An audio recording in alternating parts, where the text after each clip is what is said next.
Good afternoon, fellow teachers. I've been asked by the principal to put up a discussion by way of a PowerPoint presentation regarding the using of iPads in an educational context in 21st century learning.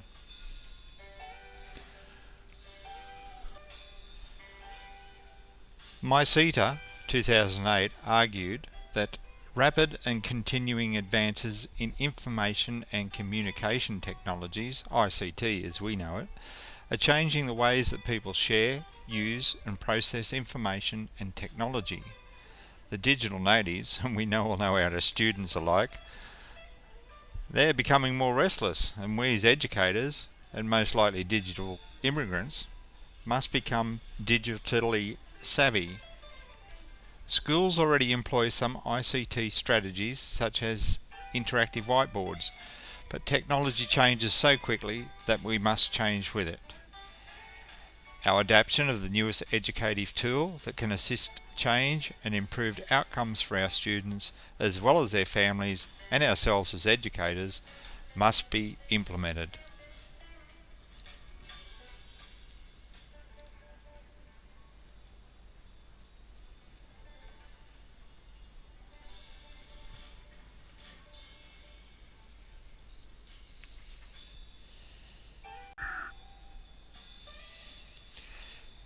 Our educational practices are historically based, and a number of our teachers have been in the system for 30 years or more. There is a slow acceptance of ICT as a teaching and learning pedagogy. Rather than asking how can we implement ICT into the curriculum, we should be asking how ICT can change our curriculum to increase the learning experiences of today's students and how it enhances and changes our pedagogy as teachers.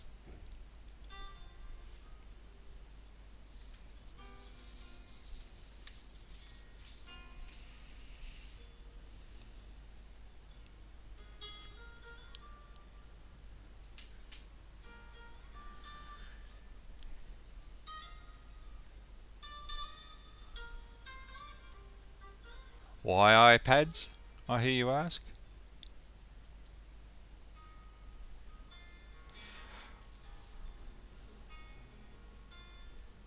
Web 2 technologies go well beyond retrieving information. They provide the opportunity to search, link, author, tag, extend and signal. They are social as well as cognitive. They allow the students to move away from tethered learning in the classroom and have the ability to learn in a connected environment. With iPad utilisation, learning is not restricted to the classroom but can occur in a number of contexts and a number of physical learning spaces.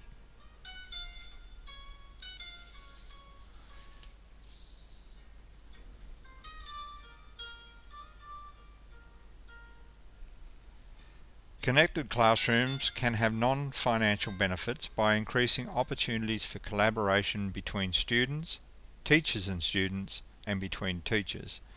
Excursions at times can be difficult to arrange, and the use of iPads can involve the students in virtual excursions to museums, etc. Currently, the range of topics available to students is limited because of the necessity to achieve certain class numbers before it is run. With the use of an iPad, even one student is able to do lessons online via a similar setup to collaborate. This tool can be used for guest presenters so that they do not have to physically come into the classroom to make contact with the students. Guests could include someone from the School of the Air or an Aboriginal elder in Central Australia. iPads also provide additional activities for gifted students to go with while the rest of the class catch up.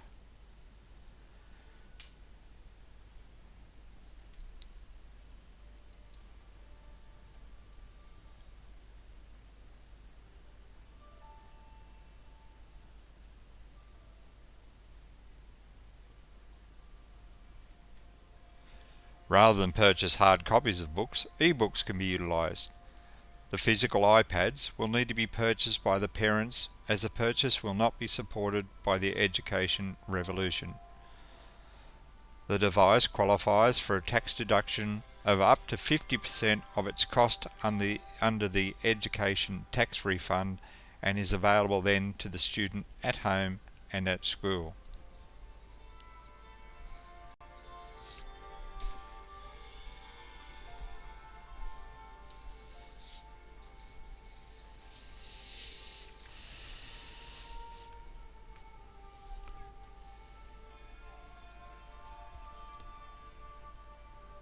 As this is listed, in a trial in Victoria, there were many students that agreed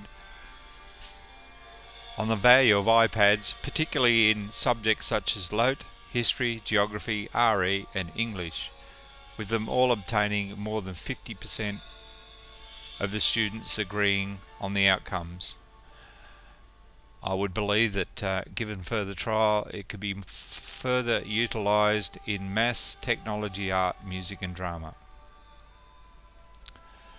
This next slide breaks down the ICT use to the subject areas, but also on the left you'll see its applications: essays, presentations, assignments, research, YouTube videos, textbook, calculators, etc.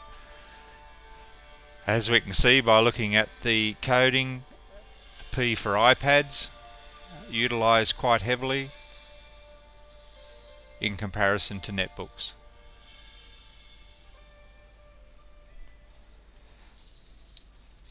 Unfortunately, there are mistakes made by schools using iPads, but it's fortunate for us those mistakes have been made and listed here today so that we achieve some benefit out of it.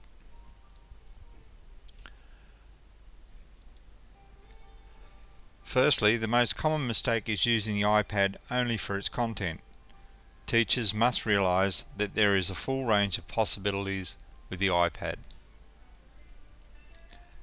One of the worst failings is to provide teachers with adequate professional development.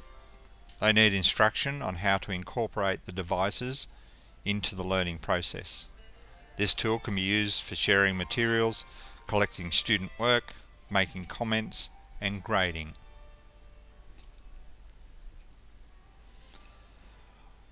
iPads are meant to complement computers, not replace them. Schools should focus on what iPads do best to engender active learning. The tactile elements of the iPad facilitate hands-on learning.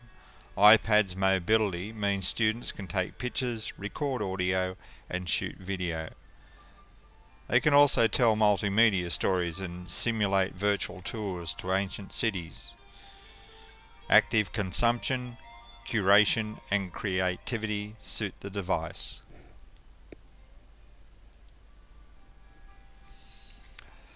iPads were designed as a single-user device, not to be pushed around from class to class in a trolley, thereby providing ownership and responsibility to a specific student.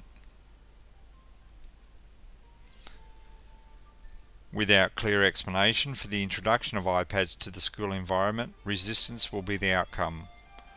While iPads are engaging, technology needs to be above everything else in the service of learning. iPads support essential skill areas such as creativity, new media literacy, and self-directed learning.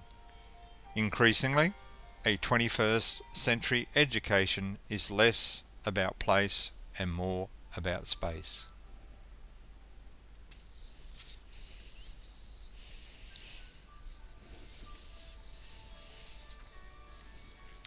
Pedagogy should be the focus of the iPad as an effective learning device due to its multiple uses. The iPad is a device that by necessity requires teachers to change pedagogy. Teachers give up on being expert.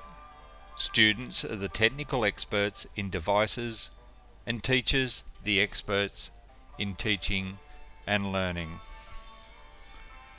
I'll now complete my presentation with a YouTube clip called Changing Education Paradigms by Sir Ken Robinson. The video is animated really well by a company called RSA. So if you'd just like to watch the YouTube that I've embedded and enjoy. Thank you for your time.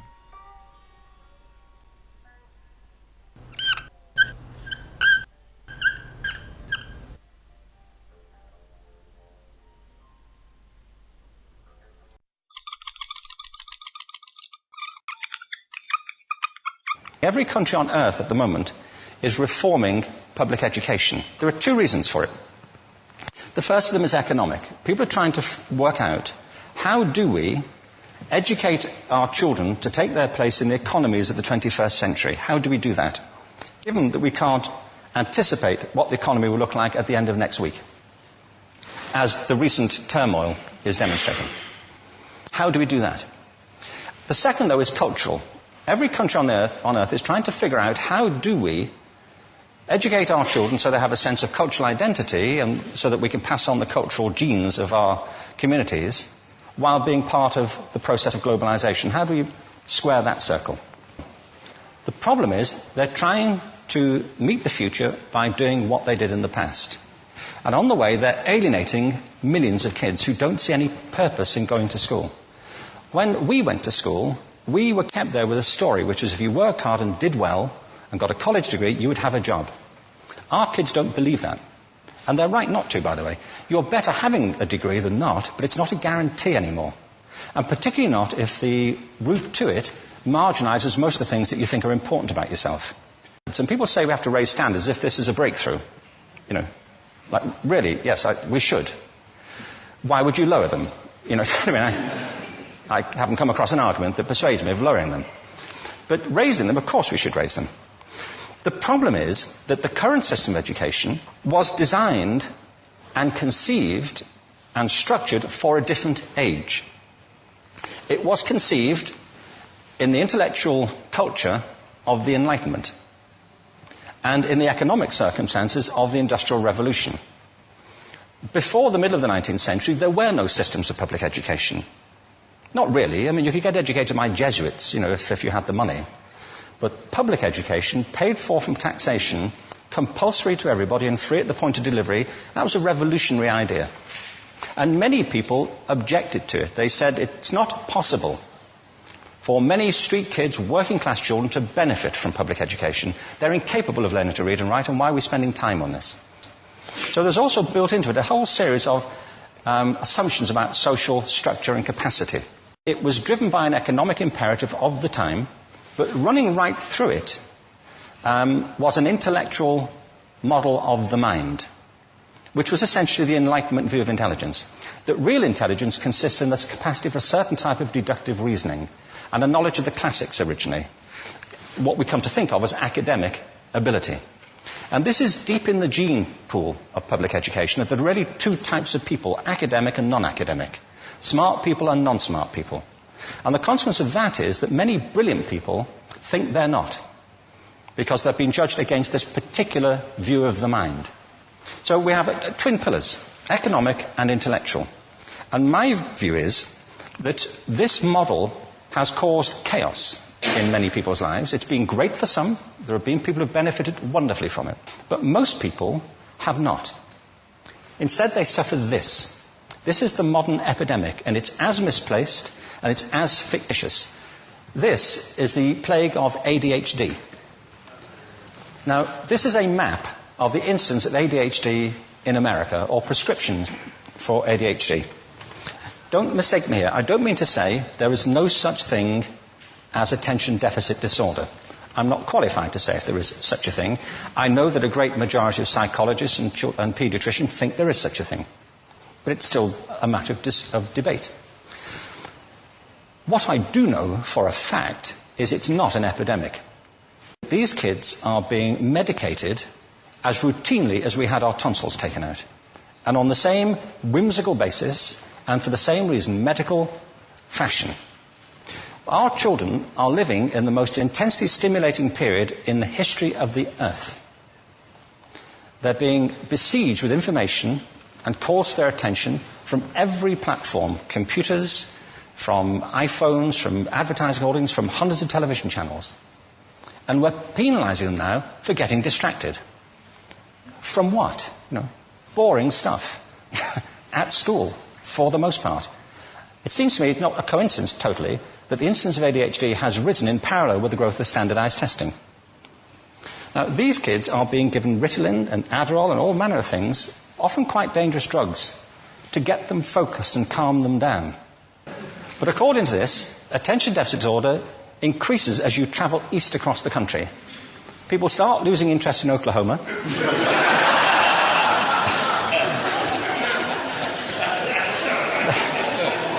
They can hardly think straight in Arkansas. And by the time they get to Washington, they've lost it completely. And there are separate reasons for that, I believe.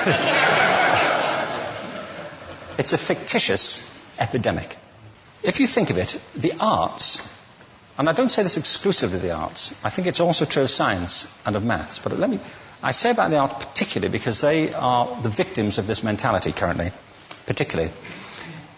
The arts especially address the idea of aesthetic experience.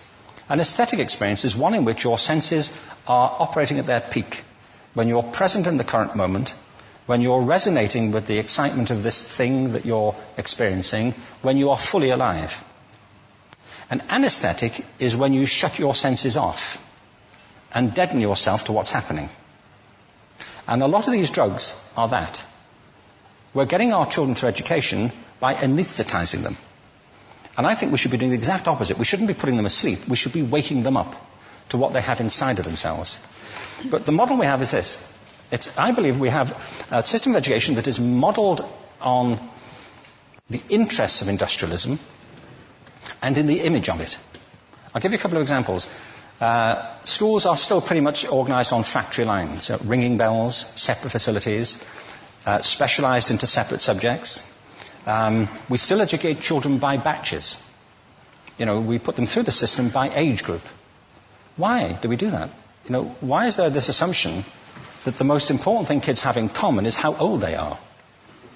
It's like the most important thing about them is their date of manufacture. You know what I mean? Well, I know kids who are much better than other kids at the same age in different disciplines, or at different times of the day, or better in smaller groups than in large groups, or sometimes they want to be on their own.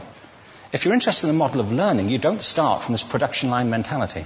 It's essentially about conformity, and increasingly it's about that as you look at the growth of standardized testing and standardized curricula. And it's about standardization. I believe we've got to go in the exact opposite direction. That's what I mean about changing the paradigm. There was a great study done recently of divergent thinking. Published a couple of years ago. Divergent thinking isn't the same thing as creativity.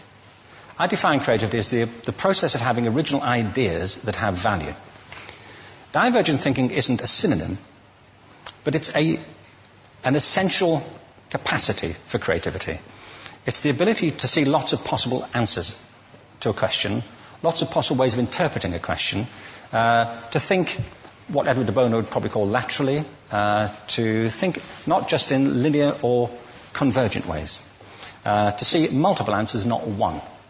So, there are tests for this. One kind of cod example would be people might be asked to say, how many uses can you think of for a paperclip? One of those routine questions. Most people might come up with 10 or 15. People who are good at this might come up with 200. And they do that by saying, well, could the paperclip be 200 foot tall and be made out of foam rubber? Does it have to be a paperclip as we know it, Jim? Now, there are tests for this, and they gave them to 1,500 people. This is in a book called Breakpoint and Beyond. And on the protocol of the test, if you scored above a certain level, you'd be considered to be a genius at divergent thinking. Okay? So my question to you is, what percentage of the people tested, of the 1,500, scored at genius level for divergent thinking? Now, you need to know one more thing about them. These were kindergarten children. So what do you think? What percentage at genius level? 80. 80, okay. 98%. Now, the thing about this was it was a longitudinal study. So they retested the same children 5 years later, age of 8 to 10. What do you think? 50? They retested them again 5 years later, ages 13 to 15. You can see a trend here, can't you? Now, this tells an interesting story, because you could have imagined it going the other way, couldn't you? You start off not being very good, but you get better as you get older. But this shows two things. One is we all have this capacity, and two, it mostly deteriorates. Now, a lot of things have happened to these kids as they've grown up. A lot. But one of the most important things that happened to them, I'm convinced, is that by now they've become educated.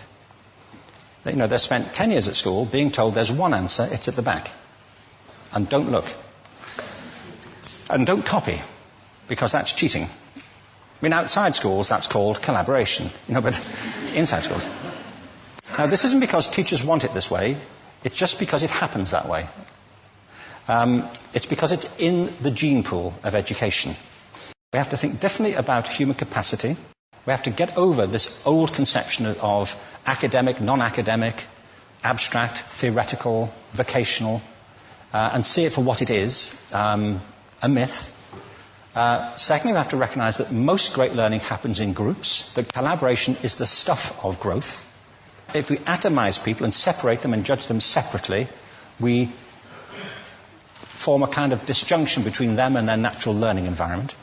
And thirdly, it's crucially about the culture of our institutions, the habits of the institution and the habitats that they occupy.